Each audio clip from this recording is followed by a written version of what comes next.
Hey, what's up guys, and welcome back to another Reddit Stories video. So sit back, relax, and if you're new here, subscribe. And alright, anyways, let's get into the first story.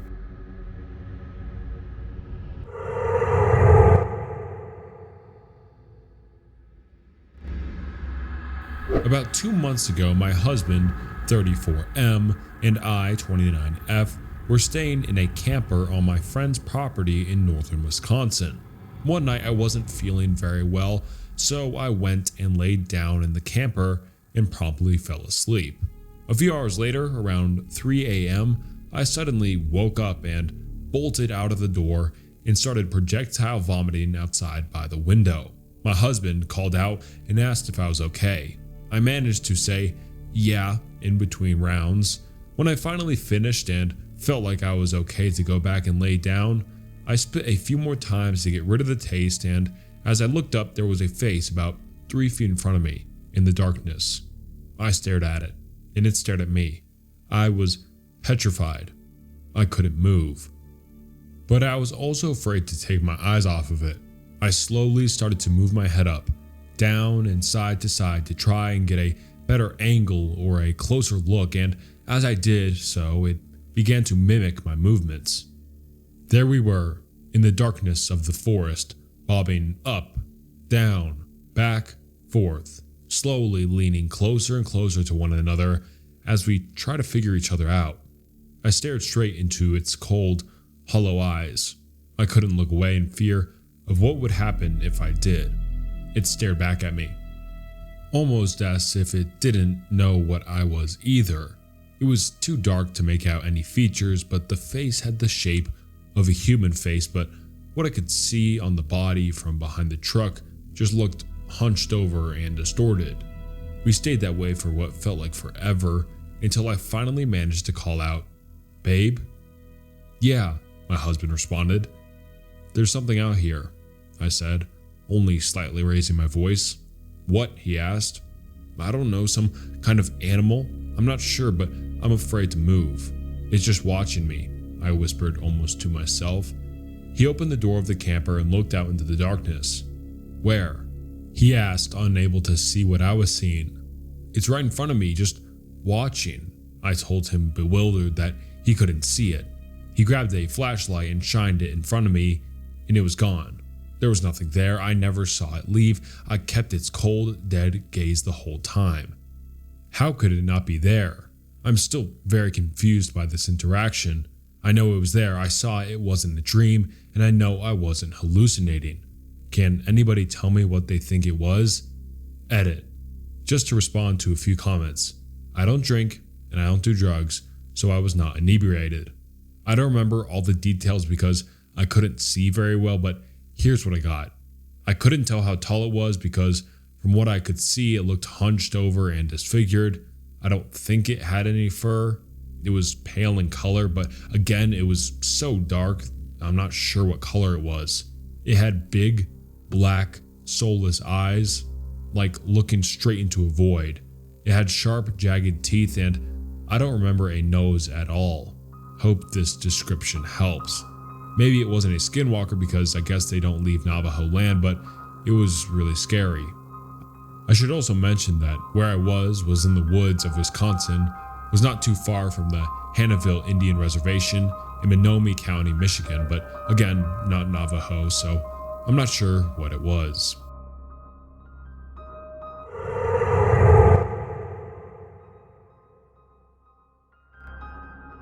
This story is, unfortunately, true.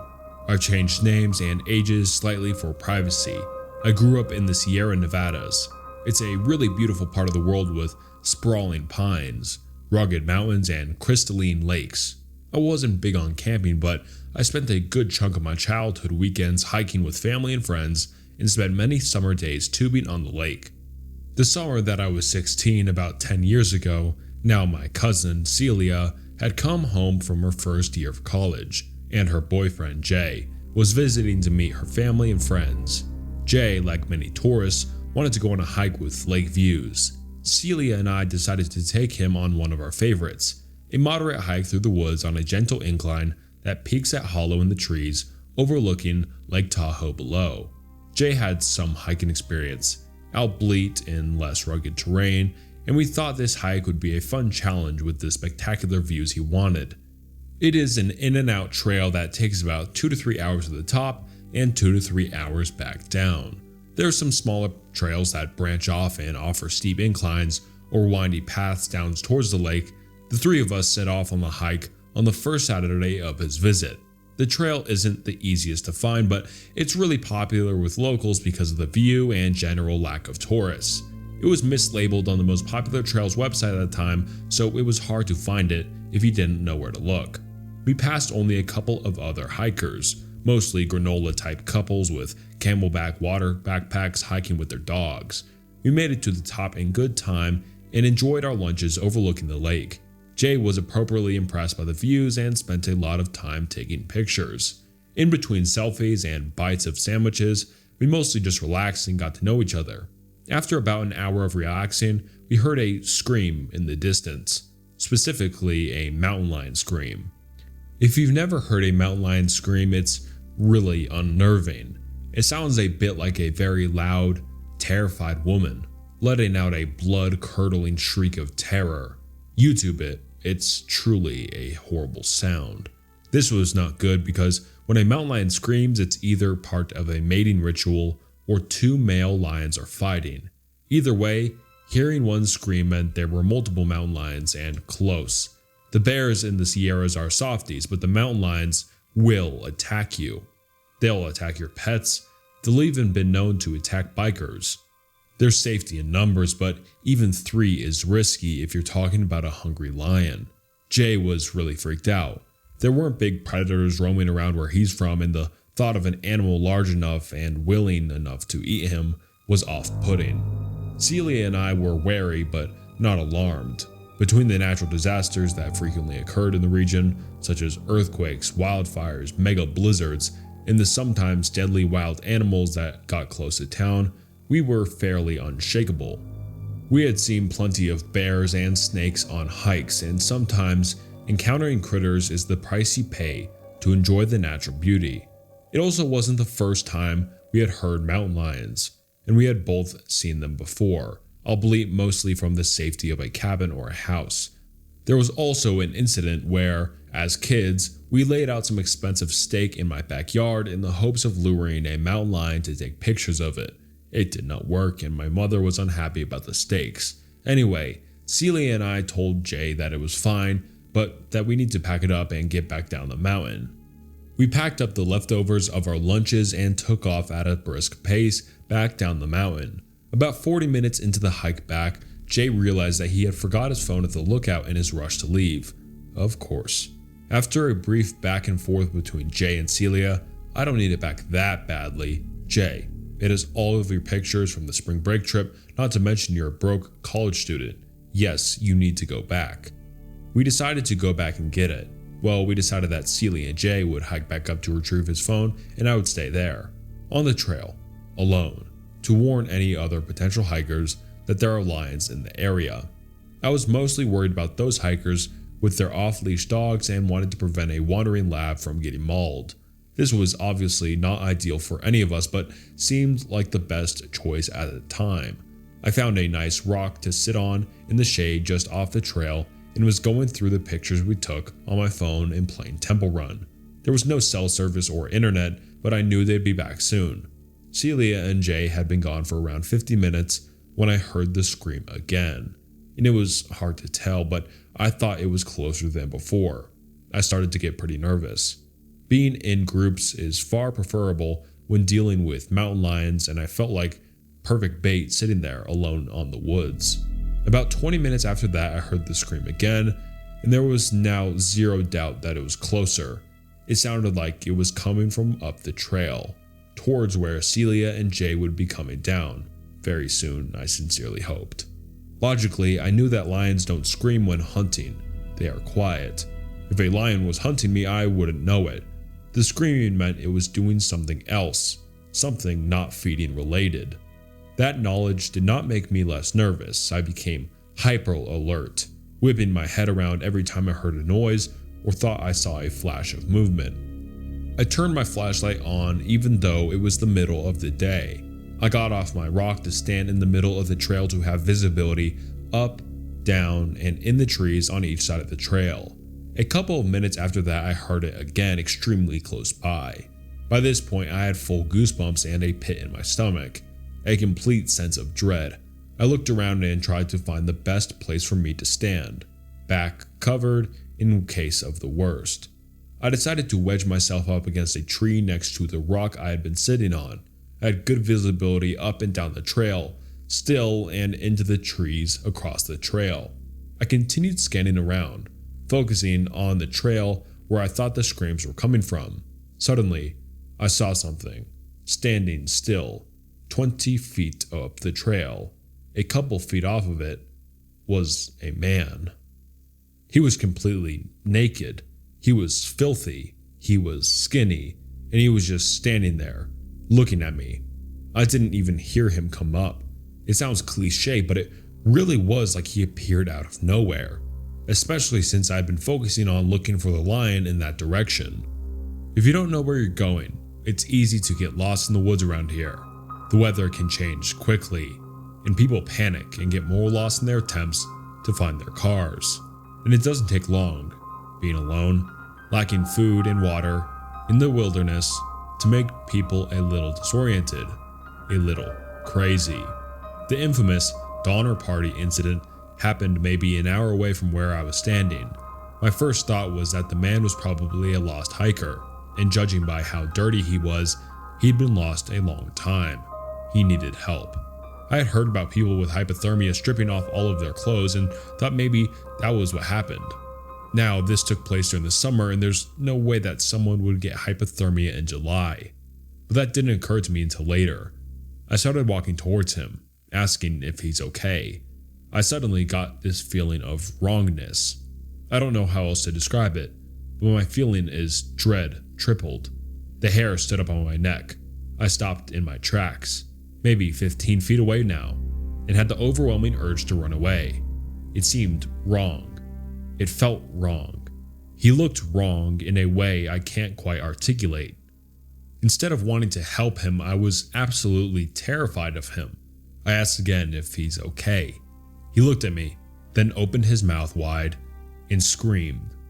Not a normal scream. He screamed just like a mountain lion, a high-pitched, keening shriek that made my blood run cold. It occurred to me that we were probably hearing him the whole time. It was the single most terrifying thing I have ever witnessed. I started screaming too. I was preparing to run away, down the trail, I suppose, but also really did not want to turn my back on him. Suddenly, he closed his mouth, turned around, and ran into the woods very quickly. He disappeared into the trees, but the feeling of wrongness was still with me. I felt like I was going to throw up. I considered bolting down the trail to get away, but decided to wait for Celia and Jay, who luckily arrived within 10 or 15 minutes. I told them what happened, and we decided to call it into the Rangers when we got service. Celia and I had seen some odd things in our lives, her more than me, but she turned white as sheet when I told them what happened. I guess they didn't hear anything at all on the way down. I've always been deeply unsettled since the incident. Did I see a mentally ill lost hiker who really needed my help? Or did I see something else? Celia insists it was a skinwalker or something similar, something malevolent and inhuman, mimicking the call of a mountain lion and stalking us down the mountain.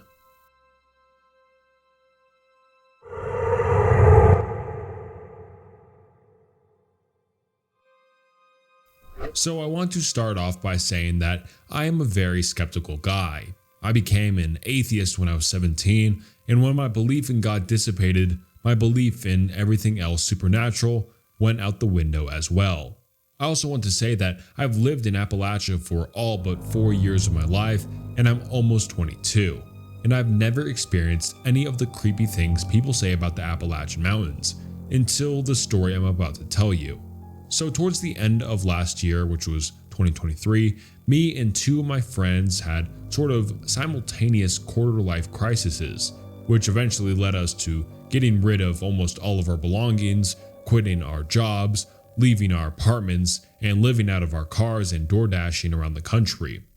Well, on our first night on our big trip, we went to stay with a friend of one of my travel mates. She lived in Tennessee in the Appalachian Mountains, the Smoky Mountains specifically, which, for those of you who don't know, is like a subcategory of the Appalachians. She lived off a back road in the middle of the woods.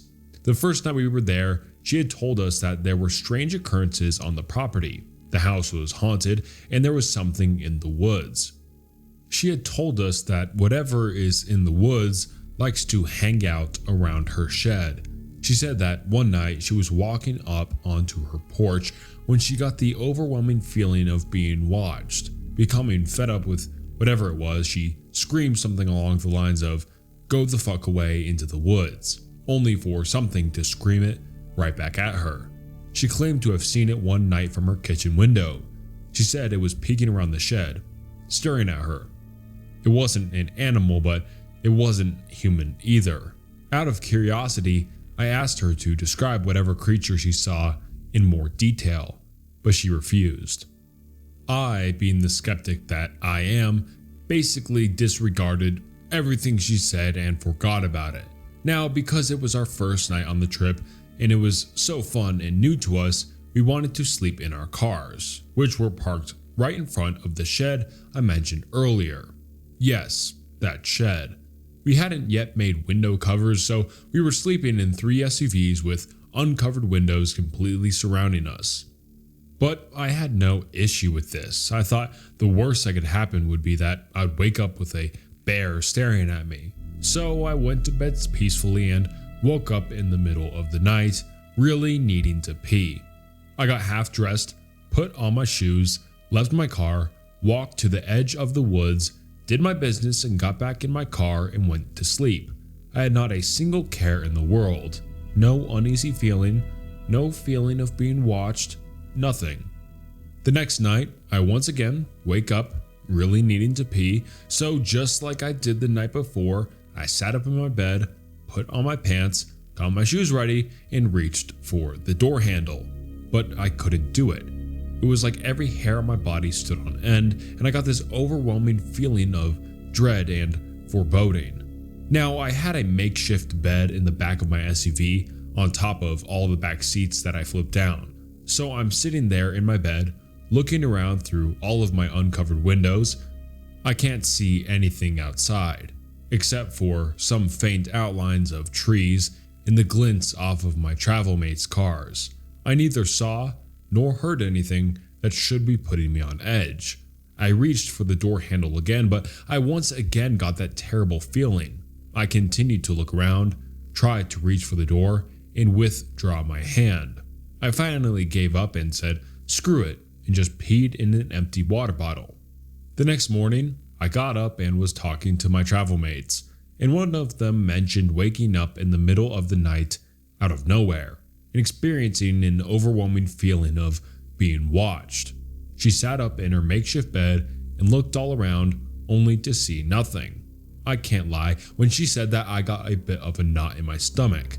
I asked her what time it was when this happened, and she estimated that it was around the same time I woke up, around 3 a.m. I then told both of them about my experience, and we were all a little freaked out about it. When we were headed out to our cars the following night, we noticed that all of the homeowner's 5+ outdoor cats were all sitting on her front porch, which we hadn't seen the last 2 nights. Previously, they would all be scattered around the property, if they were even in sight. We thought it was weird, but we didn't think much of it. We all climbed into our cars and said our goodnights on our walkie-talkies. It was a pretty warm and muggy night for October, so we all had our battery-powered fans running. One of my friends frustratedly reported that her walkie-talkie was dying. Then my other friend reported that their fan had died. Then my walkie-talkie started dying. And it continued until, in the span of 5 minutes, all of our electronic camping gear, walkies, flashlights, and fans had all died. Finding this incredibly creepy, we all decided that we should just sleep in the house to be better safe than sorry. We were gathering up all our things to move inside when I began to hear what sounded like something large walking through the leaves in the woods. I kept stopping what I was doing and looking toward my friend, who were standing right by the woods. They seemed unbothered every time, so I just continued what I was doing. That was when I heard a louder noise coming from the woods and finally decided to walk over to my friends.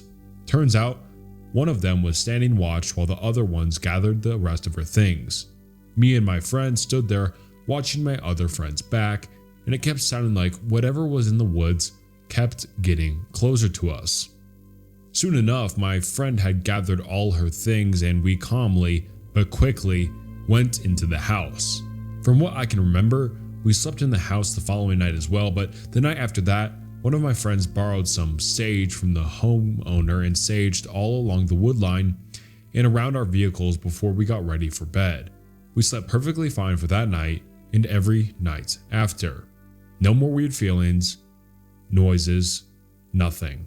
Of course, we were pretty much perpetually on edge from then on, but it was never quite the same feeling of dread and foreboding that I had felt before. To be honest, I don't know what to make of all of it. I know I didn't see anything, but the feeling I got was unlike anything I have ever experienced.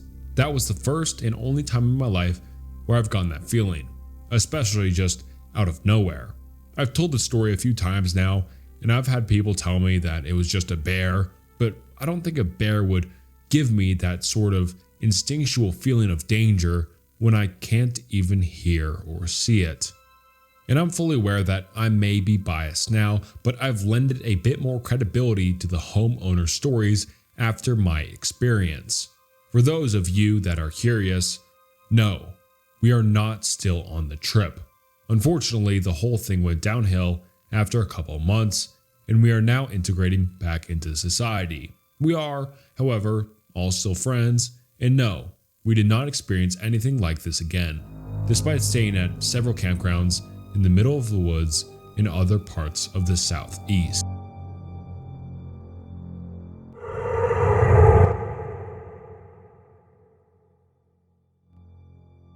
My boyfriend, Jason, 27 male, and I, 23 female, went on a month-long camping trip to multiple states. Everything had been going really well until October 9th. We decided to ditch a campground reservation and randomly pitch our tent near Alabon Basin within the Uinta Mountains, Alta, Utah, not far off the Secrete Lake trailhead. We parked our car around 3 p.m. at the Alabon Basin campground, which was closed for season. Admittedly, it was a little tense because this was our first dispersed camping attempt and we had no proper backpacking gear. Until arrival, we realized the area we wanted to pitch our tent was about 2 miles uphill. At this point, we started to express regret as we had a planned campsite in Nephi, Utah, that we decided to skip on a whim. After grumping around a bit and having a large lunch to avoid packing food, we packed our backpacks with the best gear we had to get through the night as it was going to be 25 degrees Fahrenheit. We set out up the trail, seeing the occasional family or couple heading down the mountain. As we trudged on, we both started to feel strange, as if we did not really even know why we were doing this, as if we should have just gotten a hotel instead of trying to play backpackers for the night.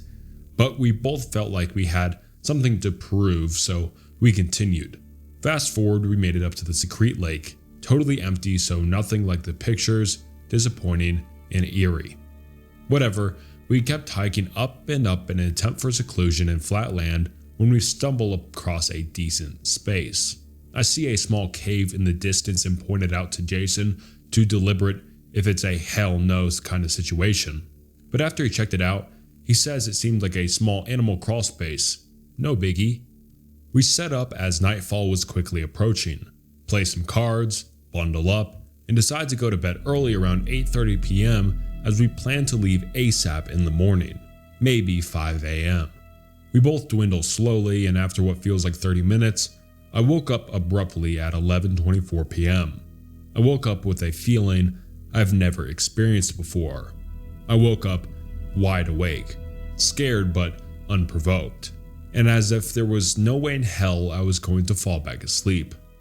When I always sleep through the night, Jason was asleep, so I let him be and just lie there, alert, trying to listen to anything I could hear, which was nothing, very silent.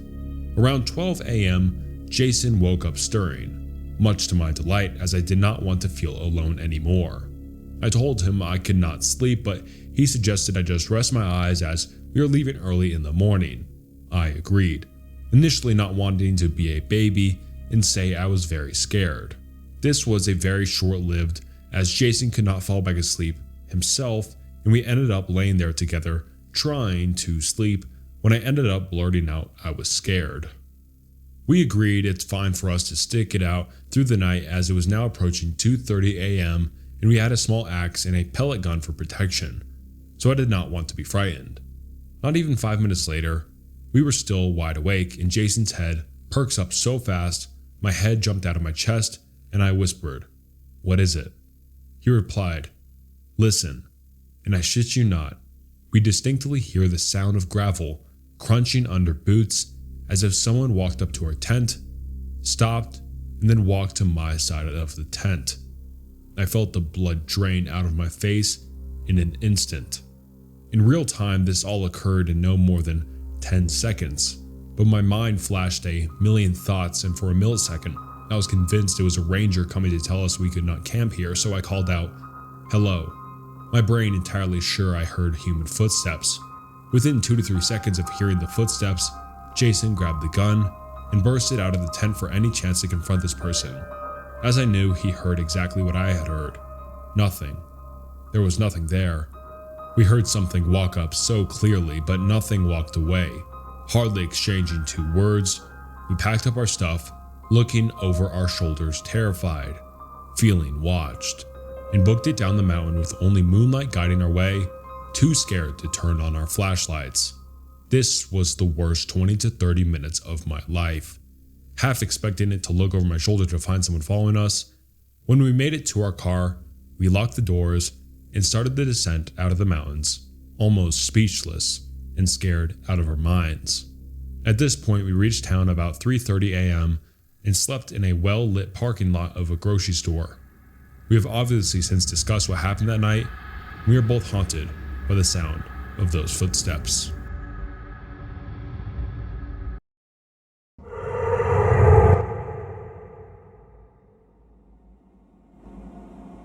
So, I, 24 male, have lived on my own for about 2 years now.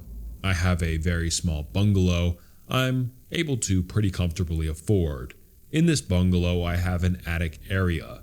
At a guess, I'd say it's about 5 by 5 meters in size, and you can only really stand in there in the very center. Anyways, I work the night shift at a factory. I basically just sit on my phone all night. So I usually get in at around 8 a.m. I was coming home last Thursday during a heavy storm, and I got into the house and just went to sleep. When I woke up, I went on my phone and saw that I was so tired that I didn't check my notifications. I have a Ring camera outside my door, which shows me anyone who would have come to my room. I saw that it had been tripped at 7:42 a.m. I got into the house at around 8:10 to 8:15 a.m. I checked the video and saw that it was a man. He was pressed right up to the door and was fumbling around with the handle. He did this for about 10 seconds until he spotted the camera. Once he did, he quickly scuttled away. This unsettled me, but didn't entirely creep me out or anything. I got up to go make some food and discovered something in my kitchen. My back window was open. I, of course, instantly began having the thoughts of a home intruder, but slowly chilled out as I convinced myself I had left it open. The rest of the day consisted of this, just noticing small things that didn't seem right and scaring myself, all up until a point. I leave for the shift at 10 p.m. and I was watching some TV at 9 o'clock-ish. I spotted something that made my heart leap into my throat. Out of the corner of my eye, I could see it. My attic entrance was slowly being slid open. I can so vividly remember that I began questioning my sanity. Surely I was just hallucinating or something. I looked over at it and absolutely saw something that made me so much more scared. I saw fingers wrap around the hatch and begin moving it more. I didn't know what to do. I could feel the panic beginning to really get to me, and I wasn't sure if I should leave the house and call the police or if I should try and yell at whoever was up there. I chose a mixture of both. I began dialing 911 and ran to my bedroom where I could lock the door.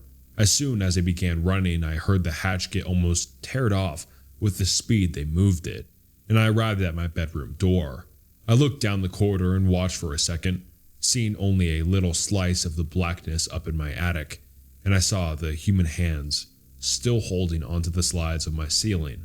I yelled, "Whoever is there, I'm calling the police, and I have a gun." I do not own a gun. If you take a step out of there, I will fucking shoot you. The adrenaline was really making my hands and voice shake, but I tried sounding as tough as I could. Then I saw something that I truly do not think I will ever forget. The hands slipped back into the dark, and then he dropped down. I slammed my door shut and locked it as quickly as I could. The call went through, and I was able to get on a line with the police, and they dispatched officers to my house. I told them I didn't know if the man was armed or not, and the dispatcher told me to stay on the line. I heard the man walking up to my door and rattling the door handle. He also seemingly went through my cupboards in my kitchen, as I heard a lot of commotion there. Truth be told, I don't know why he stayed. I would have just left the house, but he stayed right up until the police came in and arrested him. Apparently he was a homeless man and was armed with a knife from my kitchen, and had recently been seen in the area trying to get into other houses. Truth be told, I'm very frightened to sleep still. I now sleep with my bedroom door locked and all my windows closed. I also sleep with a knife under my pillow. I know that this is unlikely to ever happen again, but I just cannot forget the way he dropped down from my attic. So that's the story of the scariest thing that's ever happened to me. I made this account to tell it because I feel like if I write it down like this, it will feel less like a real thing and more like just a story.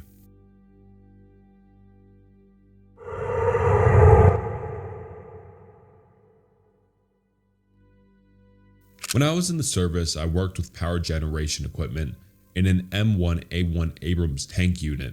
One type of track support vehicle had a small generator mounted on top to power the equipment inside, such as radios, computers, etc. The vehicle driver was responsible for normal maintenance checks for the gas engine that ran the thing, which was pretty small. I get a call during a field exercise that one of my track-mounted units was having a serious problem and was putting a ton of thick white smoke out of its exhaust and wouldn't stay running. Thick white smoke? I resignedly confirmed. Don't tell me. Let me guess. Private dumbass, right? Nailed it in one, beamed Corporal Sherderfrud. Our motor pool Schroeder. This particular soldier was one of those truly special individuals who couldn't pour water out of a boot if the instructions were printed on the bottom. I head over to the vehicle line and follow the still lingering smoke signals to his rig. What did he do to it now? I asked. Nothing. It stopped running, so I checked the oil this time, like you showed me, he proudly replied. My eye twitched at the memory of the untimely demise of his previous generator belonging to his vehicle. And was it low? I queried, starting to confirm my working hypothesis. Man, was it ever, he excitedly replied. I filled it back up, but it took an entire oil can. Then I started it back up, but it started smoking and died again. I've been trying for the last 30 minutes, but it won't stay running. Twitch. Would you mind showing me exactly where you were able to pour nearly 5 gallons of motor oil into this engine that holds no more than a quart or so normally? I asked with a deceptive calmness. This guy couldn't find his own asshole with both of his hands and a flashlight. But he was finding his way to the conclusion that he had fucked up somehow fairly accurately. To my utter lack of surprise, he began unscrewing the generator's gas cap. I poured it in here. And where do you normally fill it with gas? I asked ever so sweetly. He looked at me, looked at the gas tank of the generator, looked at the empty 5-gallon motor oil drum, and then looked back at me. Oh, he explained.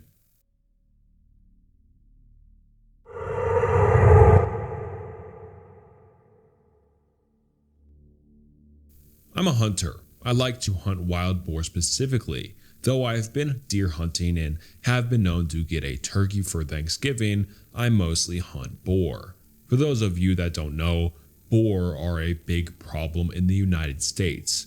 A sow can have 2 litters a year, and it's not uncommon for a litter to consist of 10 or more pigs. Given that pigs eat anything and everything, it's not hard to see why the Department of Fish and Wildlife makes it legal to hunt them with almost no restrictions. In my state, it's illegal to hunt most large mammals with night or thermal vision scopes, with the exception of boar and coyote. I've been saving for a year, mostly fun money. It's hard to explain to your wife that a scope that costs literally twice as much as the rifle I was mounting it on was worth it. But I did. I took it to a range and sighted it in.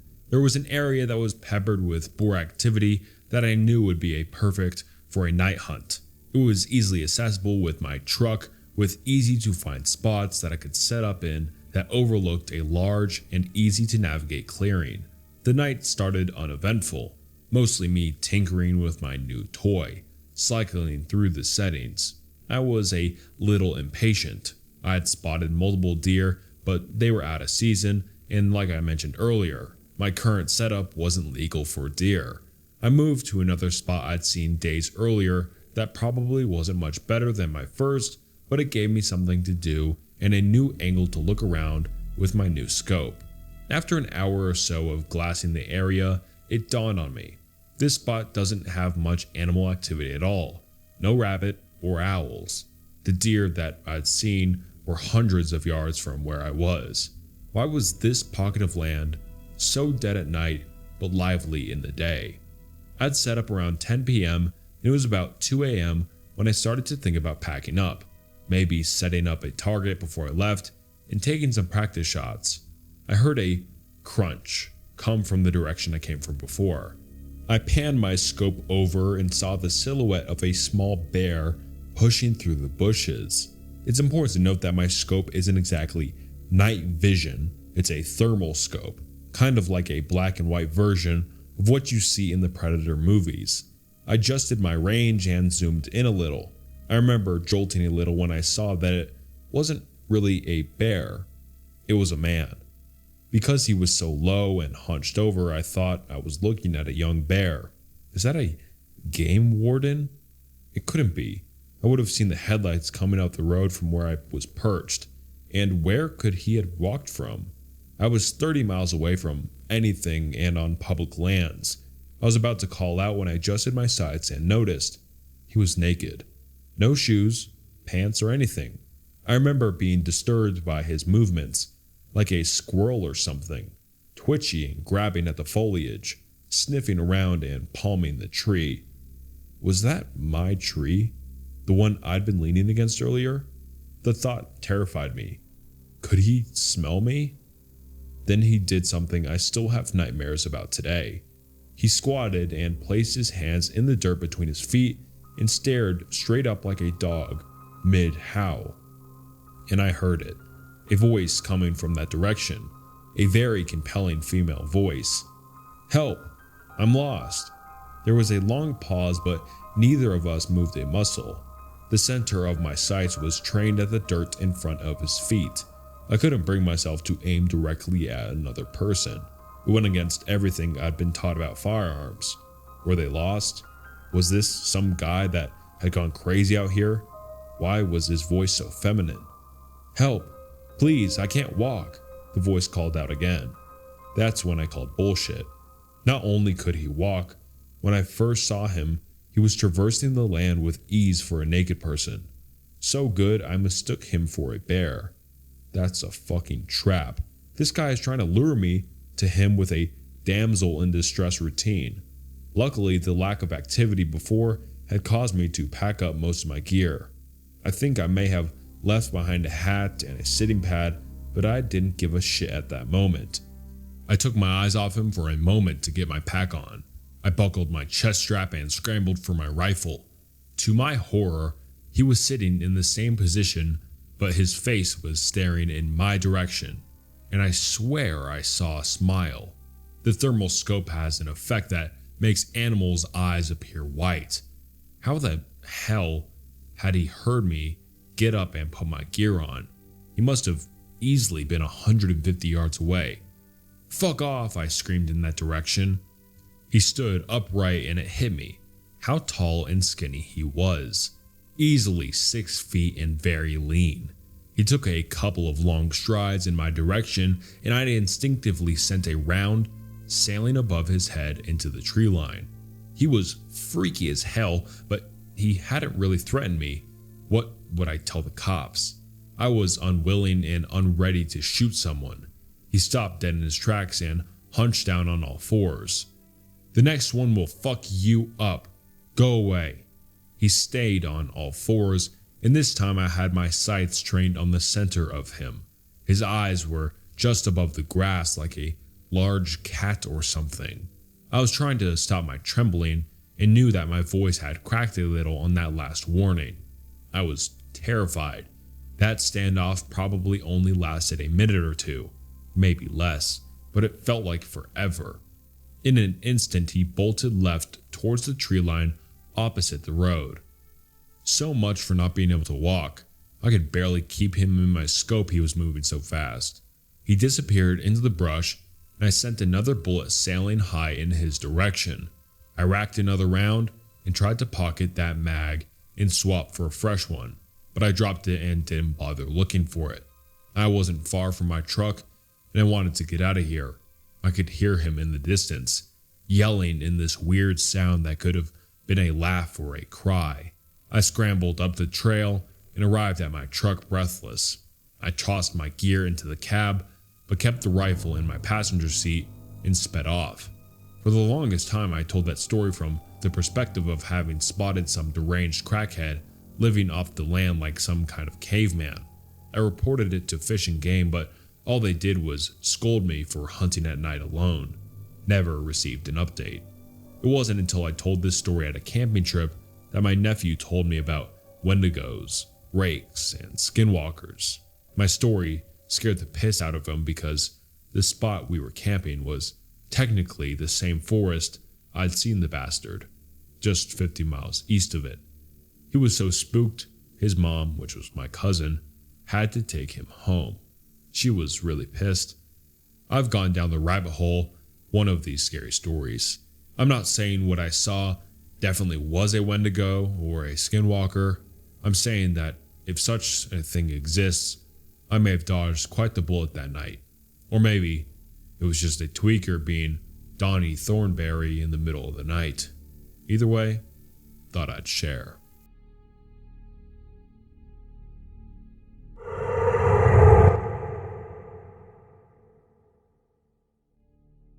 So, to preface, I would like to state that this story is probably going to read like the plot of a campy 1980s horror movie and is going to be very long. However, this entire story is true. If not for being 5 miles from cell reception and the way the story ends, there would be a police report for verification. I will be changing names, locations, and some details in order to protect the privacy of the innocent.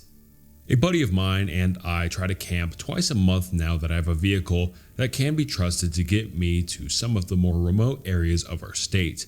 We planned a camping trip for this past weekend, which was the February 18th to February 20th. We chose a fairly remote location we had been to the previous weekend. The previous weekend, we were the only people we'd seen within 1 mile of our camp spot. Friday night, we got there and set up. This story takes place Saturday night. It's about 9 p.m., so the sun is long gone and the moon hasn't quite risen yet. It's pitch black out, other than what our fire lights up. Suddenly we hear a man screaming. We listen intently, silently sharing an anxious look. At first we were hoping it was someone drunk and having a little too much fun, but it quickly becomes obvious this isn't fun party screaming. It isn't even like he's hurt. It sounds full of despair, anguish, and anger. I'm going to take a moment to remind you that this is at 9 p.m. Pitch black night in the middle of nowhere, woods 5 miles from the nearest cell phone signal. We hadn't seen anyone in hours. The screaming continues for what felt like hours, but was probably about 5 solid minutes. We had no idea what to make of it and started feeling extremely paranoid. We gathered up anything remotely close to a weapon and tried to come up with explanations of the screaming while keeping our eyes on the forest around us. After about 15 tense minutes of fear-induced paranoia, I nearly fell out of my seat as I watched a flashlight and lantern slowly enter our camp. I greeted the stranger with a basic, "How's it going?" before he was even lit up by the fire. He responded quickly but flatly by asking if we could do him a favor. "That depends on the favor," my buddy and I said in unison, obviously tense, holding our weapons close to us. The stranger proceeded to ask if he could hang out for a second by the fire. Given the two of us and one of him, plus our myriad of weapons gathered from around camp to within our arm's reach, we decided to agree and let him hang out. After a short second of awkward silence, I asked him what the hell is going on. He proceeds to tell me and my buddy that he was camping down the trail with his buddy, and that his buddy had snapped and tried to kill him. Wait, what? I said before the thought even finished processing in my head. Is that the screaming we heard earlier? The man slowly nods, staring blankly into the fire, and begins his story. "We were just hanging out, man. We came up earlier today and my buddy just freaked out. He started screaming and just wouldn't stop. Then he attacked me. He lunged at me, and I told him to just back off and chill, you know? Well, he kept coming after me, and it started getting pretty violent, and I'm pretty sure he was going to kill me, so I grabbed my car keys, the lights, and ran. I don't know what to do, man. He chased me when I ran, and I don't know what to do. We don't have firearms or anything, but we do have a hatchet." My buddy and I looked at each other for a second, completely astonished. Then something horrible dawned on me. Wait, he chased you? Like he's on his way here? Right now? The man just slowly nods in reply, and right on cue, like some terrible horror movie come to life, we heard screaming just maybe 30 to 40 feet from our camp, down on the main trail. "I just want your fucking balance, Gary. I want your balance, Gary. Gary, where are you? Where? Gary." I never in my life heard a man scream like this.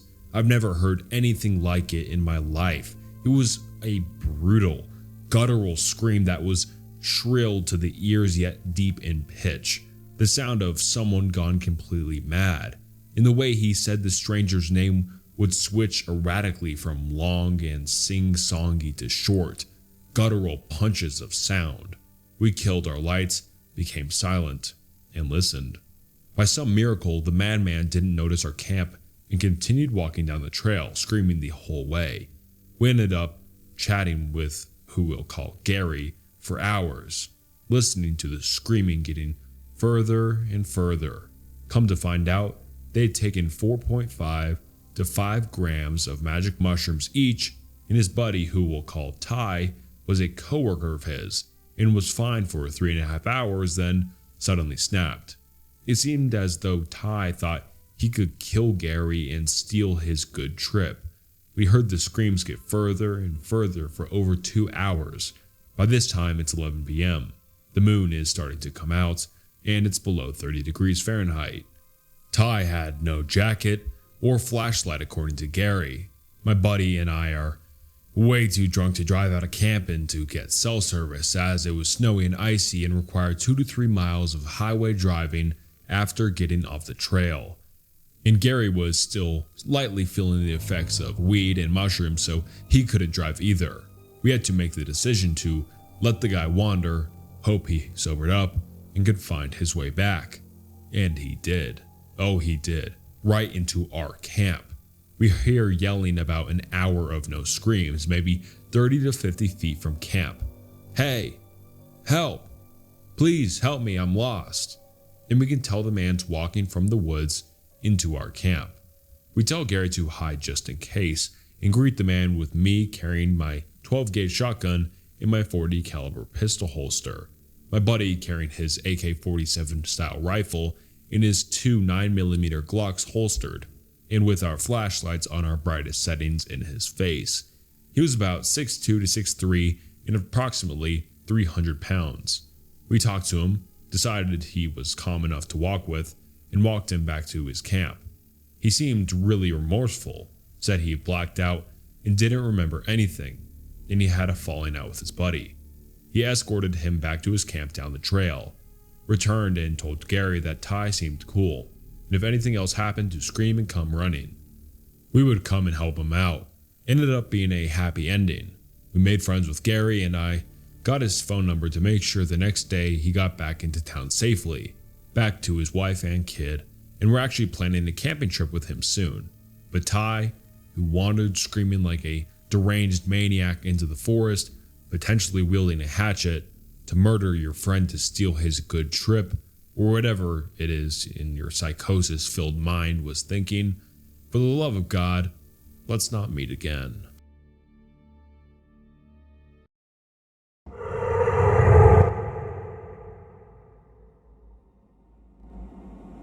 This all happened exactly a year ago. Shout out to Facebook Memories for reminding me. I lived in a ground floor apartment in a very heavy foot traffic area. It used to be a corner storefront, so the living room windows were huge and only one small one could be opened. I had a very violent upstairs neighbor and even angrier dealers living across the street. I've had to make multiple calls to the police and give statements. Aside from them, the neighborhood was pretty lovely and I got along with all of my sane and neighbors. One of my cats even became a local celebrity thanks to a haunted Halloween tour that would always stop at my corner every night to tell stories. The second he heard them, he'd sprint from wherever he was to jump up on an open windowsill and listen while they all cooed at him. Anyway, because of the large windows, I didn't have any privacy in my living room. Usually I didn't mind this because I'm a people watcher and my cats also love the view. I had blinds and sheer curtains, but you could always still see straight into my apartment. Thankfully, I had plenty of privacy in my bathroom and bedroom. One night I was sitting at my computer desk in the living room just watching YouTube and sipping on a beer. I heard a group of people talking outside, but these were normal sounds for the area and would have ignored it completely if I didn't hear one of them speaking directly into the window fan in the one open window. "Oh, she's drinking a beer. Doesn't she usually drink whiskey?" I spun around in my chair instantly and then heard, "Oh shit, she saw us," and scuffling as they ran away. I could not see them because it was dark outside, but it sounded like there were at least 2 women and 2 men. I was frozen in place, just listening for anything else, like footsteps or their voices again. It took me a while to fully realize what I just heard.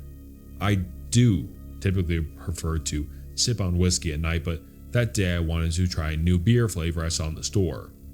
These people knew my habits well enough to know this.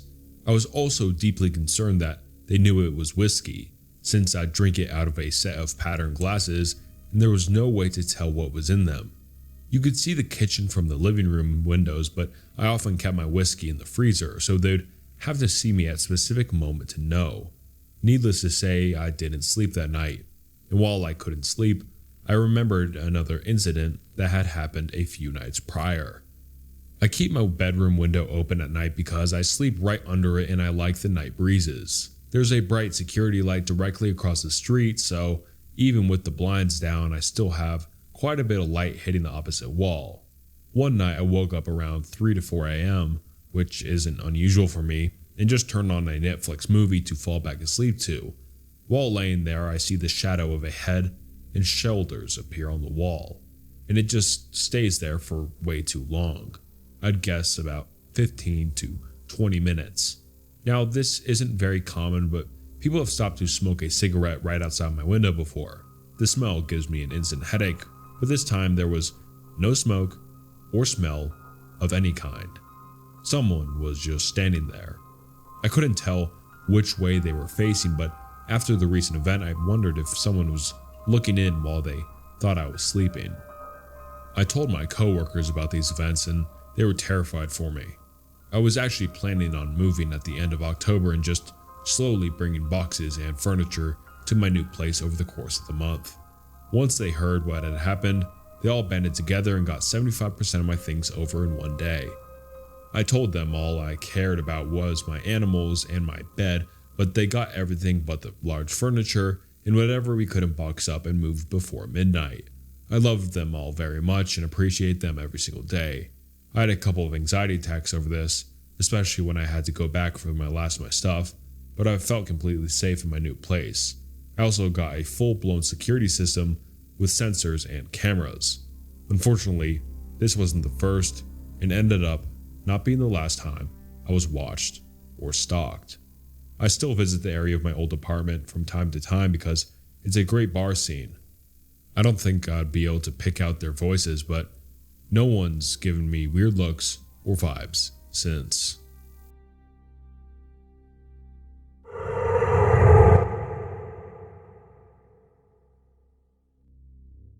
It's 2012, and I'm a sapper platoon leader tucked away in some forgotten base in a forgotten corner of Afghanistan. Word has just come down the pipe that I'll be assuming the role of a senior platoon leader in charge of the mobility support platoon, and my replacement is on its way. In the meanwhile though, the company my platoon is attached to is also having a change of command. Change of command in theater means two things. Command of command inventory layouts are stupid. Fucking missions to impress the bosses. Anyone who has ever been in the military knows what I'm talking about. Whenever a new commander takes over, you can bet that the next couple of months will involve a whole mess of overambitious or poorly thought out missions and or training so that the new commander can impress his new bosses. Some commanders are better than others in this respect, and I'm just as guilty of it, but everyone seems to do it. Once the layouts are over, the planning begins and it's pretty clear what our target is: Galang. Galang, our company area of operations otherwise known as AO, was something to behold. It was twice the size of the AO of the entire rest of our battalion, even more impassable. And worse still, we weren't even a full company, just 2 platoons. It had been made clear to us that on the outset of the deployment that Task Force Spartan was the entire brigade's economy of force operation. The brigade wanted to mass forces in certain critical districts, and that meant they had to find a place to cut forces. Our job was simple: hold onto the ground we had, don't get overrun, as the last coalition forces to occupy these bases had, and try not to die. Despite how challenging that mission already was, you can't tell a bunch of pumped up young soldiers that their job for the next year is to hole up and just try to survive. That meant that we took on an aggressive defensive posture, patrolling constantly and always working to keep the Taliban in our AO guessing and on their back feet. Sometimes that meant conducting patrols deep into Taliban territory, and the deepest we would go was a town called Galang, situated at the base of Galang Gar, or White Mountain. Galang was basically the equivalent of the Taliban's FOB. The mountain stood in the way of our optics and ISR assets, so they could comfortably mass and play in back there, and the mountain itself overlooked all of our bases, giving their spotters a commanding view. Even better for the Taliban, the road to Galang was so treacherous that the route clearance vehicles couldn't drive it, meaning they could emplace IEDs along it easily and effectively ensure that our mounted patrols wouldn't be able to reach it. We still went to Galang occasionally though. Every month or so we'd plan a big operation, team up with special forces, bring some ANA special forces, line up some special assets, and move into Galang just to send the message that we could still get there. We'd show up, talk to some folks, and then leave. Trouble is, this time, the new commander didn't want to just show up, chat, and turn around. He wanted to show up and stay there for 2 weeks. The problem going to Galang was one thing. Even going there for a couple nights was reasonable. Going there for 2 weeks though was a provocation. It was us barging into the Taliban's backyard and picking a fight. To be fair, that's something I wanted to do too. For months, I've been agitating for us to go extend our networks of CLPs and OPs deeper into Taliban territory, and I specifically wanted to construct an OP on a small hill overlooking Galang and then occupy the base indefinitely. The base would still have been a clear provocation, and it would still have been a fight. But it would have been a fight on our terms, and it would have had a point to it. It would allow us to push the Taliban out of the area of Galang. Going into Galang for 2 weeks, sitting on that hill and twiddling our thumbs though, that just struck me like picking a fight for no reason. That wasn't even the real problem though. The real problem was the time frame. See, the Taliban doesn't have many heavy weapons. They're hard to move around without being detected, and intelligent works, hard to track their mortar, recoilless rifle or the RCR, and heavy machine gun HMG teams. What that means is that if you show up in the middle of a random patch of Taliban territory in armored vehicles, you're generally pretty safe, unless you're right in the middle of their district HQ. It's unlikely they'll have the weapons necessary to really hurt you. If you show up in some spot for 2 weeks though, invite them to come fight you, and then sit around without constructing some serious fortifications, every heavy weapons team in a 2-week radius is going to converge on your position and turn you into a cautionary tale for every American that follows. That's especially true when the only defensive position you can occupy is directly observed by a giant mountain and is immediately adjacent to a village, meaning they can fire down into your positions and sneak up your position with no standoff. The plan as an army leader, you don't get to say, no, I don't want to go there because we'll have to fight though. Instead, I had to figure out how to keep the Taliban from massing every HMG, RCR, and mortar in Kandahar province there and murdering us. The solution was actually fairly simple in principle. It was basically just an extension of our current strategy. Keep the Taliban guessing and keep them indecisive. If we could just do enough to interrupt their command and control, their planning processes, and sabotage their confidence, we could probably keep them off our asses a little while. It would let us show the flag, demonstrate to the local Afghans that the Taliban wasn't as tough as they said they were, and get us out of there safely. But what would keep the Taliban guessing? What can we really do to keep them off our asses? We could prank them, bro. So, as we planned for the operation, I also began planning out a 2-week schedule of fuckery. Every day, or every other day, we would have a new surprise in store for the Taliban. Don't dig there, sir. For the first 3 days of the mission, we kept things pretty straightforward. We knew it would take a while for the Taliban to realize that we were here to stay. So we had some time to just get ready. What that meant for my platoon was digging in.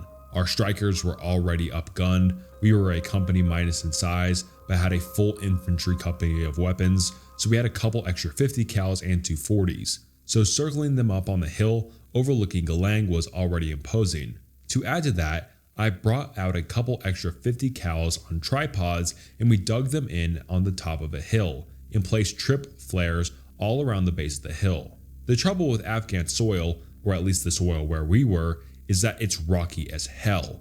Digging was a slow and arduous process. It would take all day just to dig a ranger grave, and it took us all 3 days of almost constant digging just to get some shoulder deep fighting positions. In those kind of conditions, it would be tempting to take shortcuts. So when I saw my commander, who was accompanying us for the mission, in his RTO building a fighting position out of a few giant piles of rocks in the middle of our position, I advised him not to use those rocks. I should have been more specific about why and or paid attention to him after, because later that same day he came back and tapped me on the shoulder. "Bonsai," he whispered. "We were using that pile of stones to make a fighting position and we dug up some bones." "Yes sir, that's cause those are cairns. The center of this hill is a graveyard." The new commander went ghost white. For a second there, he must have been certain his career was over. The guy's previous deployment had been to Iraq, and Iraqis are a lot more sensitive about things like that.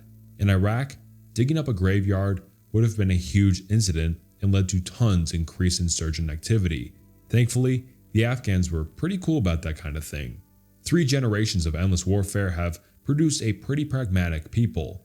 I explained that Afghans wouldn't be so upset as long as he placed the stones back and wasn't obviously done on purpose or as an attempt to disrespect the site. He was happy to accept this alternative to an international incident and losing his career. And after that, he and his RTO dug a proper fighting position closer to the rest of our trenches. Artillery shenanigans. Day 4 was the first day we had surprises scheduled for the Taliban. We knew they would be observing us from on top of the mountain. It was pretty obvious that the best way to disrupt the Taliban was to disrupt their spotting.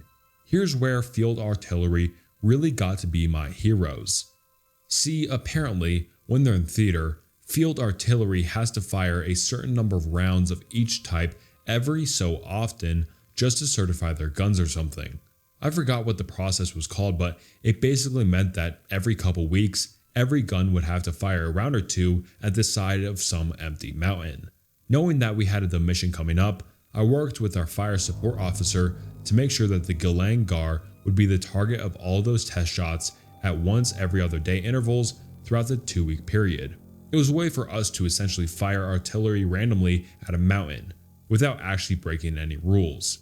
Certification rounds weren't the end of it though.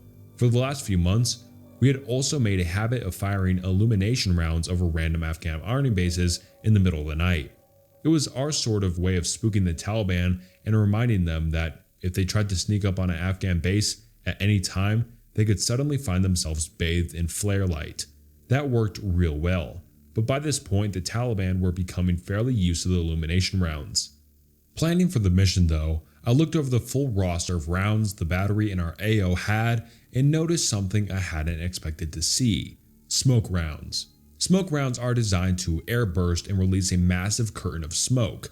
They're great for doing things like cover a tank battalion charging through the folded gap or covering your sapers while they reduce a minefield under fire. But in a low intensity conflict like Afghanistan, all they really do is take up space. I was a little shocked to see they were even in the battery's inventory of rounds. Still, they gave me an idea. The Taliban had probably never seen a smoke round fired. Hell, I had never seen one fired.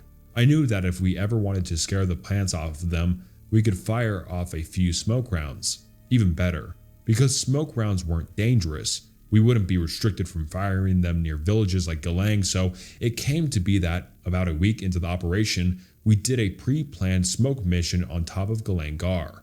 Over the course of about 30 seconds, the mountaintop went from perfectly normal to billowing curtains of smoke down the side like a massive avalanche. The whole mountain was covered in smoke, and that's when we started to hear the spotters chirp up. The Taliban uses encrypted comms, so we can hear the spotters when they chat, and they were going nuts. In the midst of all the panicked cries and confused radio checks on their end, one of them finally cut through the traffic to cry out, "They're burning down the mountain." Honestly, if I didn't know that it was just smoke, I would have probably thought the same. But the absurdity of this panicked Taliban spotter crying out in fear as smoke rolled over him, surely thinking he was about to be doused in napalm, left us all laughing. In a few minutes, all the smoke was gone, but we didn't hear the spotters again for another day. Helicopter shenanigans. As the days progressed, we began to receive intelligence that exactly what we feared was beginning to happen.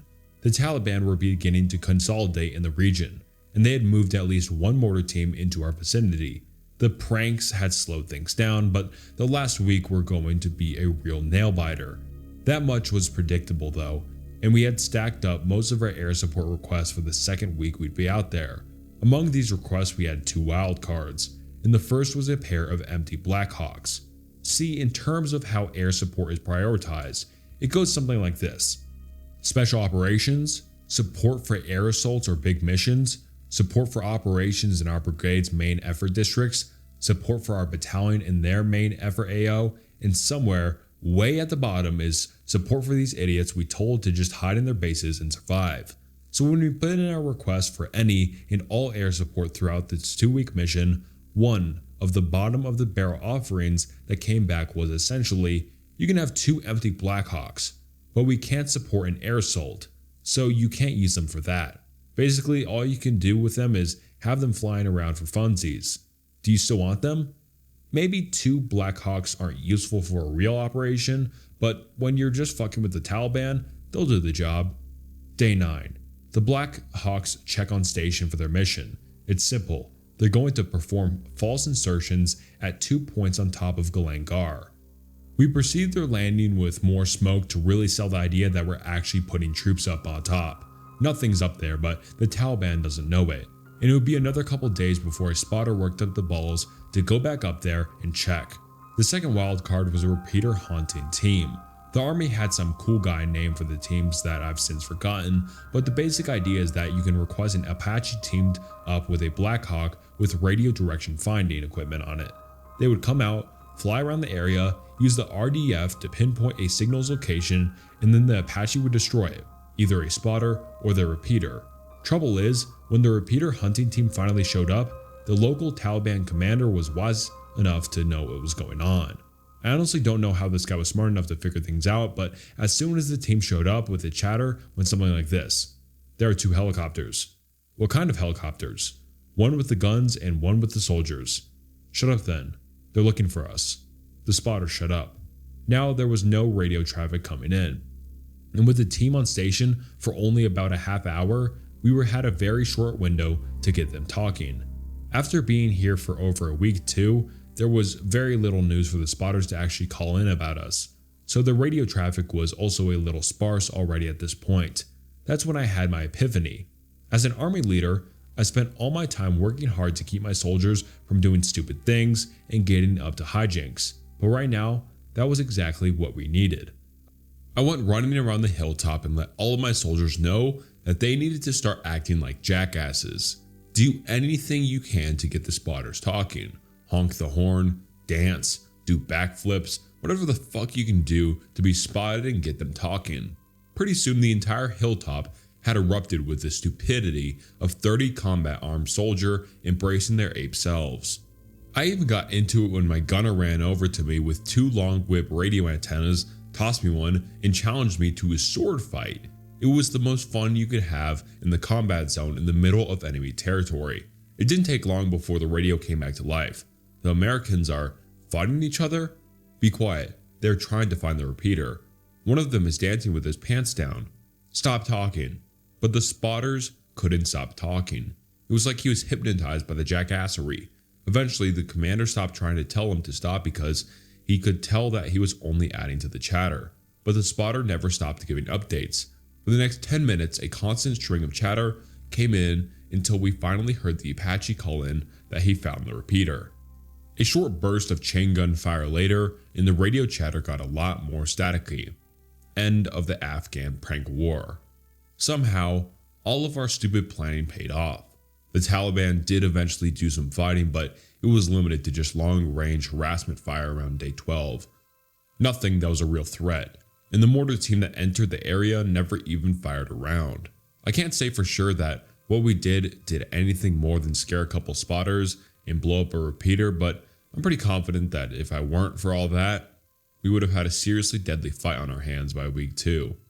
Afterwards, I would go on to lead the mobility support platoon in Operation Goatfuck, and the new commander and my replacement would go on to do an awesome job on their own up there. More importantly, everyone in that platoon and the company came home safe. For the Taliban's part, I'm sure there's some former spotter somewhere out there telling their own version of the events, where the Americans went crazy after only 2 weeks occupying a hill near Galang.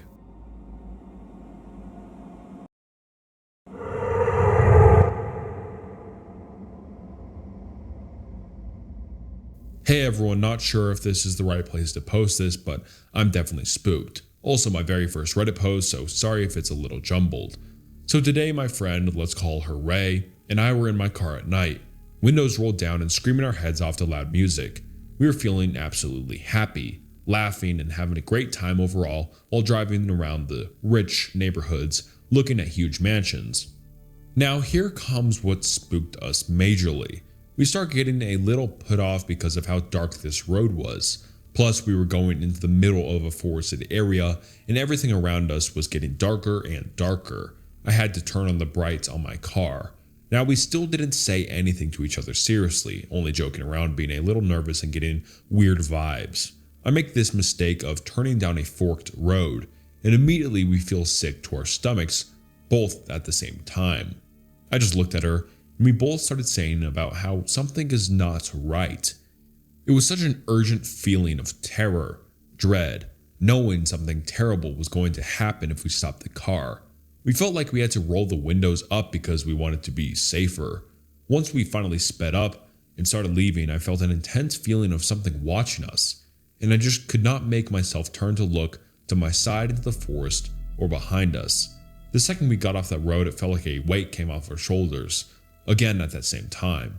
I've never felt this terrified before, with such a huge pit in my stomach and sense of dread. What was that? Seriously, I have no idea what happened or why we started feeling that way suddenly. I'm so scared, even just thinking about it gives me goosebumps all over. Has anyone else experienced something like this? Or do you know what it might have been? Edit. Sorry for my lack of education on what Wendigos or other creatures of that sort actually are. I heard from people around me that that's the feeling you get when they are around you, but I might be totally wrong. Something was definitely up though, whatever it was.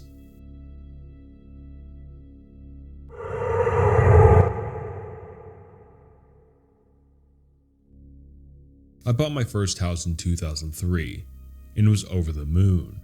Shortly after moving in, two of my neighbors began joking with me about the ghost in the house. Well, I thought they were joking, so I just played along pretending I'd seen one and it was no big deal. Well, as time went on, that summer, I met more and more of my neighbors and they all brought up the same topic. Finally, an elderly woman on the block, who was quite kind and friendly, told me a story after I'd asked her. I knew she wasn't going to screw with my head, which is why I asked her in the first place.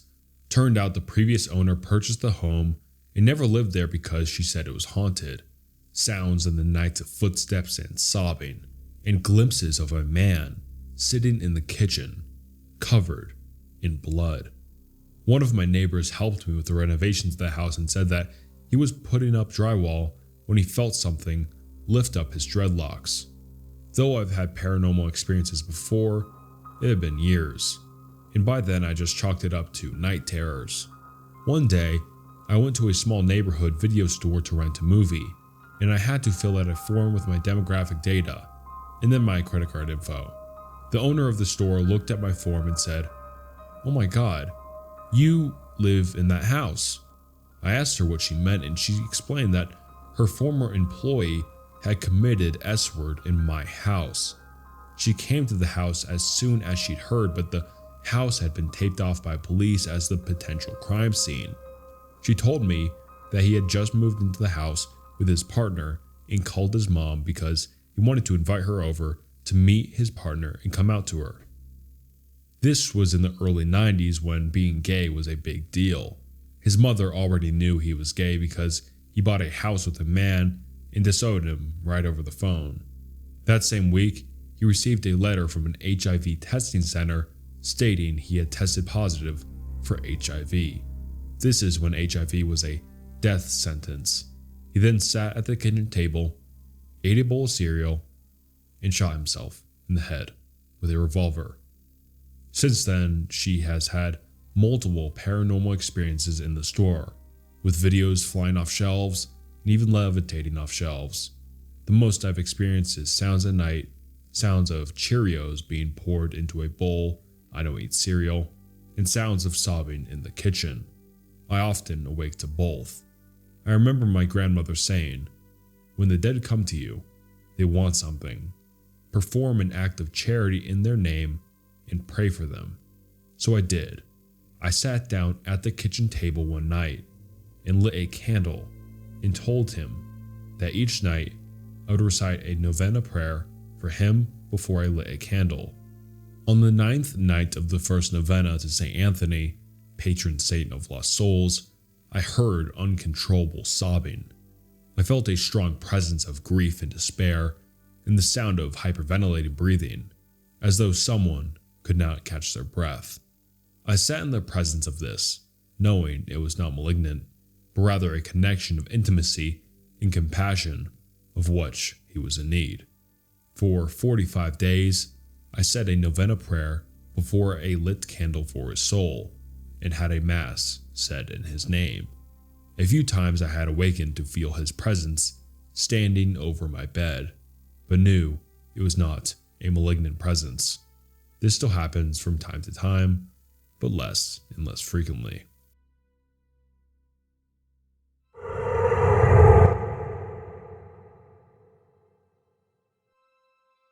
All know the feeling of hunger, and yet some have never seen it. You yourself may have claimed to be starving, empty, famished, or hungry, but have you ever encountered the merciless beast we call hunger?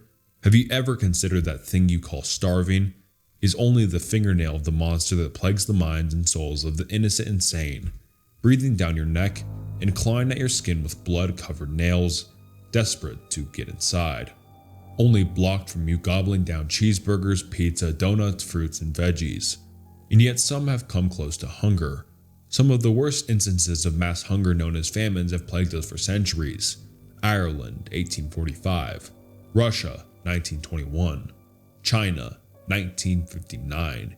And yet even in these states of hunger, when people's teeth were gnawed and broken from eating leather and dirt, and animals had a feast of the bones and rotten flesh of human remains, very few have ever seen hunger. Few have seen the Wendigo. All the Wendigo ever feels is hunger, for it is hunger. You may have heard of the Wendigo, seen drawings of it, but for the few have seen it, for most it was the last thing they ever saw. I haven't seen it. No, thank God I haven't seen it. Yet the blood that runs in my family have seen it, stared at it in its hollow eyes. This is not my story. This is my father's. When I was around the age of 15, he told me to sit down next to him, pointing to the brown cloth chair. I was old enough to know, he told me, why he never lets me set foot in the woods, why we never go up north, especially never when it's winter. I recorded it all. He requested for that, wanted a record of what happened to him, to make sure no one else went through it like he did. This is what he told me. My father's story. He takes out a cigarette and clicks a lighter until a small blaze and puts the small flame to his cigarette, taking a puff before starting. My uncle decided it was time for me to visit the Great Lakes forest. Told me the woods were some of the most beautiful in the whole country. It took a lot of convincing until your grandfather decided it was fine for me to visit the north. Of course, when he made the decision, it was winter by then. The winter down here is a light breeze compared to the freeze up in the north. Cold days and dark, icy nights. It's a wonder how the Native Americans managed to survive the months of thick snow and the creatures that came with it. He pauses to take another puff of a cigarette before continuing. This didn't stop my uncle, who had prepared in case we had to go during the winter, for both me and him as if we were going to the Arctic. Thick, puffy jackets, fat boots, and gloves as well as goggles in case we came upon a storm on the walk, as well as bear spray if we came across wild animals. He also packed something else, a .50 caliber Action Express Desert Eagle, the ones those cops use in the movies. He didn't actually expect to use it, it was just in case we came across a bear or a lynx, and things got close and personal. He pauses and stares at his right leg. He definitely didn't think we needed it for something different. It was around mid-November when we took the plane to the state of Michigan. He had purchased a standard hotel room in a small town. He refused to mention its name. And we spent a few days simply getting used to the sceneries of where we were. My uncle's right. It was beautiful actually. I don't even think the word beautiful cuts it. I could see the edge of the forest by my window. They were tall, like long hairs protruding from the head of Mother Nature, and along those hairs lied the fleas, squirrels, chipmunks, birds, and the occasional wolf and fox would pass by, before disappearing in the shadow of the trees. I'll tell you, even now I do miss seeing the trees, watching the wind blow the tall branches in harmony. He sighs and puts out a cigarette on his wooden chair, but I know I can never go back there. Almost every day we went on hikes, with the snow crunching beneath our feet, stopping every so often to witness the wildlife. Once or twice we came across a bear. I was scared of course, but my uncle had faced plenty in his time living there, so of course he knew what to do. "Don't look them in the eyes," he would whisper to me, as he pulled out his bear spray just in case, and eventually he would move along, searching for some berries to eat. It was around our second week there when my uncle decided to take me on my first night walk. So we put on our coats, snow boots, and brought along the Desert Spray and Desert Eagle. It was somehow even more gorgeous in the dark than it was in the day. The stars float above us like fireflies, welcoming us to the forest. As the moon, as big and bright as it ever, hovered above us, we walked until we came upon a fork in the path. We usually would go left, as it much longer, so we would experience the forest longer. But it was a lot colder than usual, so my uncle decided it was best to get back sooner than later. For some reason, the colder weather did hang in my mind for longer than it should have. Although the weather would be unpredictable, the weather news where I was more accurate than the ones down in the north. This thought slept in my mind eventually, reasoning that every news channel got it wrong eventually. So we continued, but as we went in, it just kept getting colder and colder. By this point, my uncle repeatedly kept looking up at the sky with a bewildered look on his face. Looking up, I saw not a single cloud in the sky, nothing to indicate a snowstorm was coming or anything that would cause the weather to get this cold. Soon my uncle put me close to him to make us warmer. It wasn't a long hike back, just a mile or more. Then it was clear something was wrong, more than the weather. As we kept walking, we stepped, fast steps. My uncle jerked his head in that direction, instinctively pulling out his bear spray. Looking past him, I could clearly see several pairs of eyes in the shadows of the trees, moving fast, moving towards us. My uncle had quickly raised the bear spray and put himself in front of me, screaming to get packed. Looking over, I could now clearly see it was a wolf, mouths open, panting and stamping its feet on the ground, creating loud cracks as the snow fell beneath them. Looking up, my uncle had his finger straight on the bear spray trigger, ready to blast them straight in the shouted faces. Then the wolves ran right past us. Right past us. They were maybe 10 feet away from us at most, moving so fast I could feel a small gust of wind push past against my face. My uncle put down the bear spray and looked around Dusty, in complete utter confusion encompassing his whole face. That's when I saw more eyes. He motioned his hand in a circle around him. There had to be dozens of critters and birds running. They didn't even stop to look at us, they were just running. All the animals I had feared, all the critters and birds, and all sorts of things in the woods I stared at in amazement just days before. All of them are running. I had never seen anything like it in my life, nor did my uncle.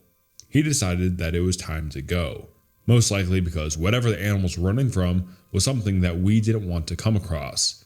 Now my uncle was someone that doesn't get scared easily. From the stories your grandfather told me, he had faced death more times than he could count, coming across an angry grizzly, a hungry pack of wolves, and even someone pointing a gun at him straight in his face. Even then, I didn't see fear in his face, but looking into his eyes, I could see worry, and that was enough I needed to know. Our standard walk had turned into a jog, with Uncle deciding that it would be fast to go off the trail through the woods.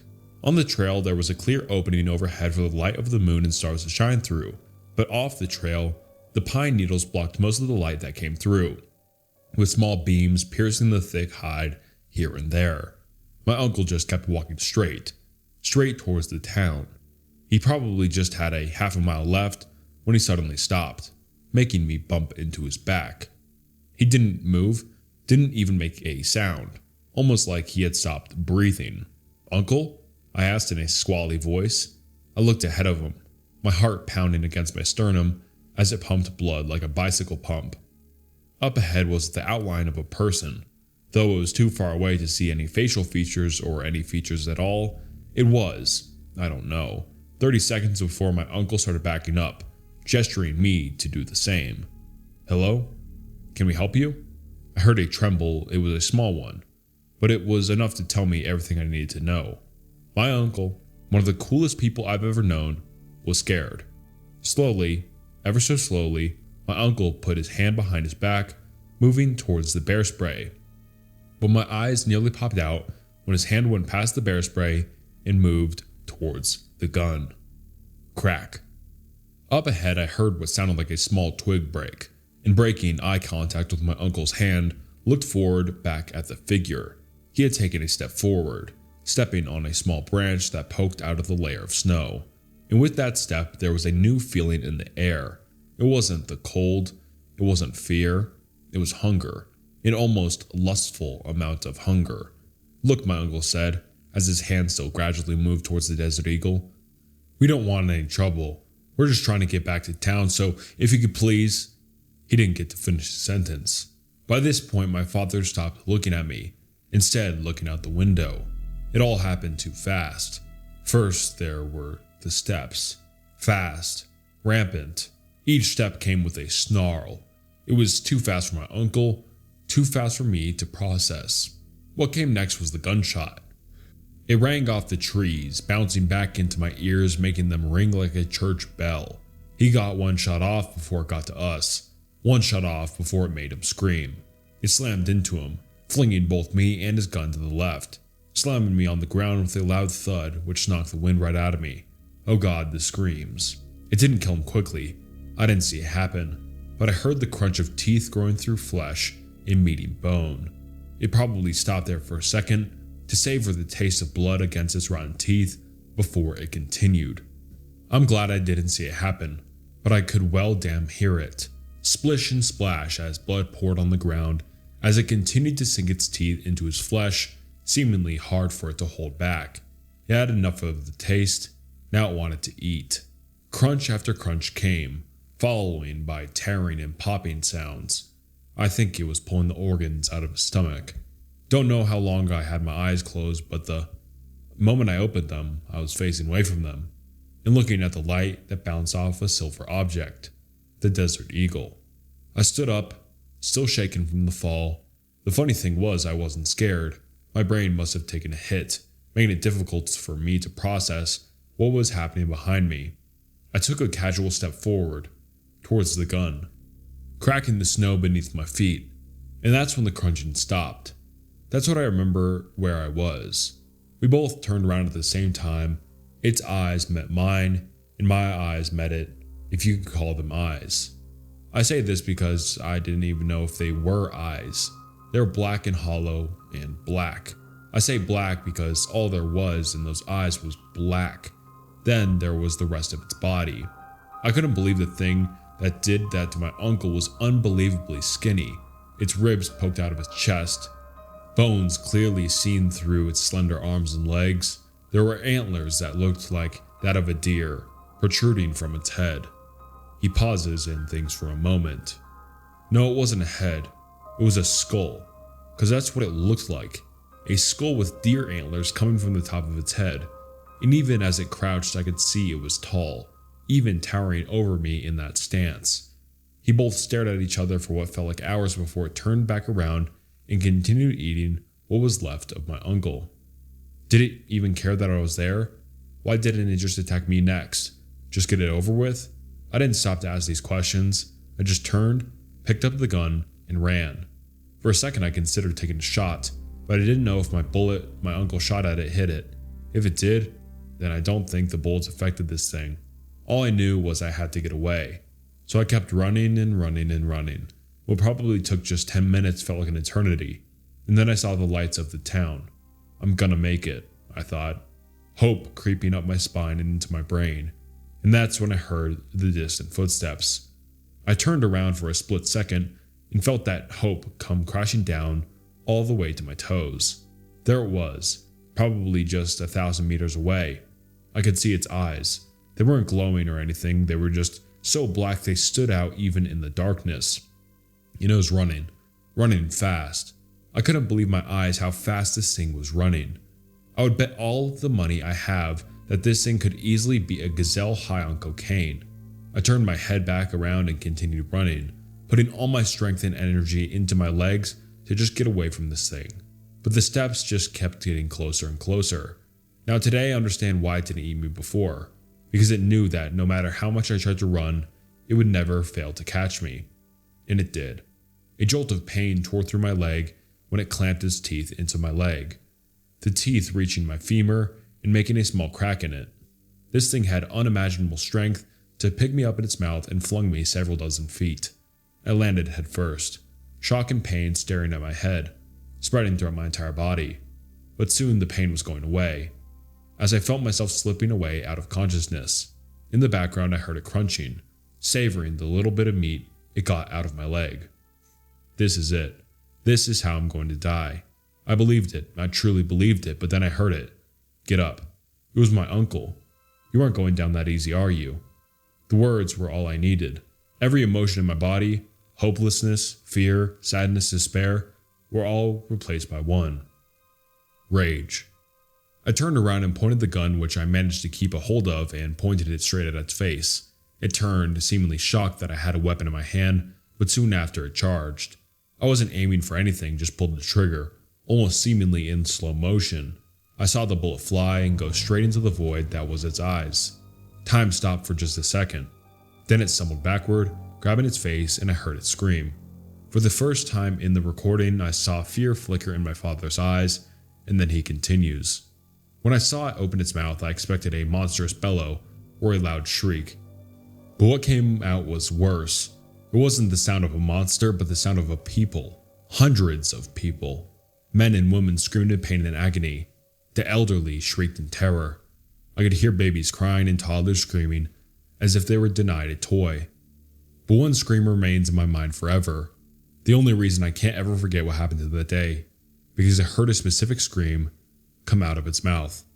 The scream of my uncle. The rage was gone and the terror returned. I got back up and continued running towards the light. I didn't want to get away from it. I just wanted to get away from the horrible screaming. But I couldn't. I just couldn't. No matter how fast I ran, the dream stayed the same. But then it changed, for it was no longer screaming of pain, but screams of rage. I continued running. I had to get away. I wanted to. I needed to. My femur's crack was continuing to grow as I continued running. My legs pressed against my rib cage as my body demanded a huge amount of oxygen that the lungs could not provide. I remember bursting through the woods, welcomed by the bright street lamps, and the hard pavement beneath my boots.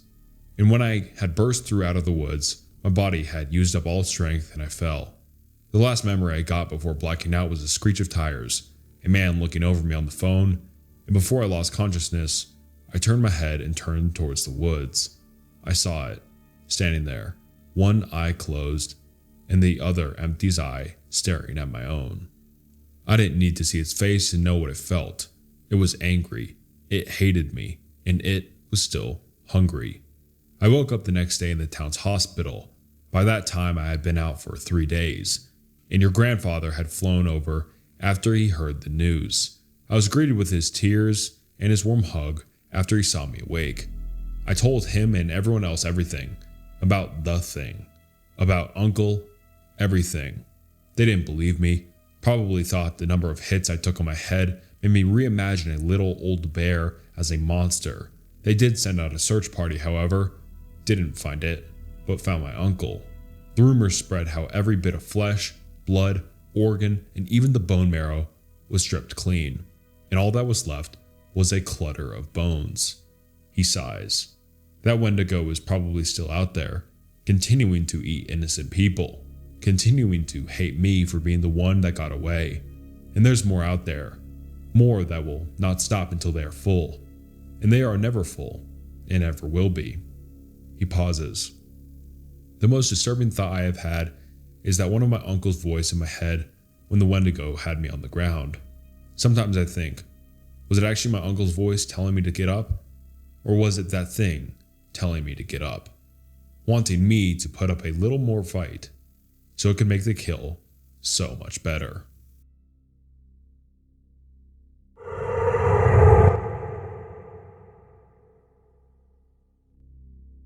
I was a sergeant in the US Army and ETSing, getting out from the military, when President Bush ordered more troops into Iraq in 2003. I just returned home to Austin, Texas, when I was summoned into my local National Guard unit at Camp Mabry and told that I was being recalled to the Army, but the unit was already tasked out to deploy to Iraq. I was not part of their unit yet, so the commander offered to give me a waiver to deploy with a government contractor, Halliburton, in Houston. I knew that I would make more money as a contractor, so I took the offer. Not long after arrived in Kuwait at Camp Doha, I began working with the operations team overseeing logistics affairs. We would oversee the daily convoy of supply between Kuwait and Baghdad, a route riddled with IED incidents, small arms skirmishes, and almost constant breakdowns of army and civilian vehicles. Because I was a SAW or SAW gunner in the 1st Infantry Division, while in active duty and was technically still in the Guard, I was often in the convoys manning a mounted weapon that accompanied the mostly civilian convoys. During these runs, we had a few strange encounters in an area south of Baghdad, known then as Camp Babylon, occupied by French troops, but then designated as an archaeological site for obvious reasons. Camp Babylon was set up in an area that was said to originally be inhabited by the famous Tower of Babel. Indeed, there were ruins there that did look like a massive structure once stood at that spot. I had 2 strange incidents happen to me while passing through there. The first incident seemed a bit benign, but sets the mood for the second. We were passing through Camp Babylon in the afternoon one day when our convoy took small arms fire. The SOP at the time, which is short for Standard Operating Procedure, was to stop the convoy and return fire.